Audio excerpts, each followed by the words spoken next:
Hi, welcome back to Susan's Gardening Show. I'm Susan, and we're ready to take our next caller. We have Mark from Seattle. Are you still there, Mark? Yeah, but maybe not for long. So, how can we help you today?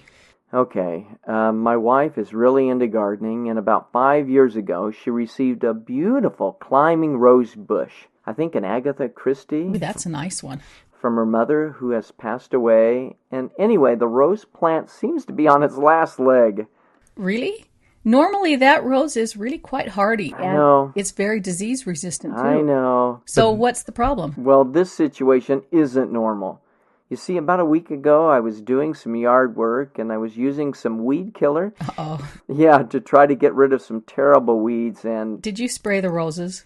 Well, not exactly. I set the spray container down near the roses while I was trimming a bush, and the container must have gotten knocked over, and the weed killer soaked into the ground near the roses. How much weed killer are you talking about? About 6 or 7 quarts. Oh, that's I think. You know, I mean, when you That's a lot.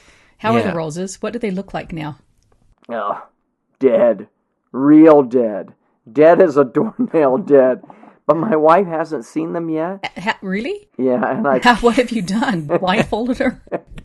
Well, I've kept her away from that side of the house where the roses are, but she's bound to see them at some point. Yeah, you've got a problem. I mean, is there anything I can do to revive them? Not unless you're a magician. Well, can you recommend a quick-growing variety that can take its place? Mark, I'm sorry.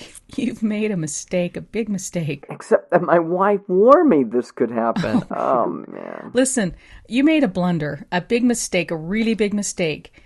But unless your wife goes on vacation for a couple of years, you're not going to be able to replace the roses that fast. So, any recommendation? I mean, what do I do? You need to talk to her. Are you kidding? You don't know my wife. Look, you've waited long enough. Don't let the grass grow around your feet. Say something, but be sure to hide the garden shears before you do. Kneel down. Ask for her forgiveness now. But that's what I did when I killed her prize apple tree last year. Really? Oh, man. Oh, she's coming in from outside. Oh, no. Yeah. Oh, no. One final word. Hide the weed killer. Oh, Thanks, Mark. That's all the time we have for now. Let's move on to our next caller.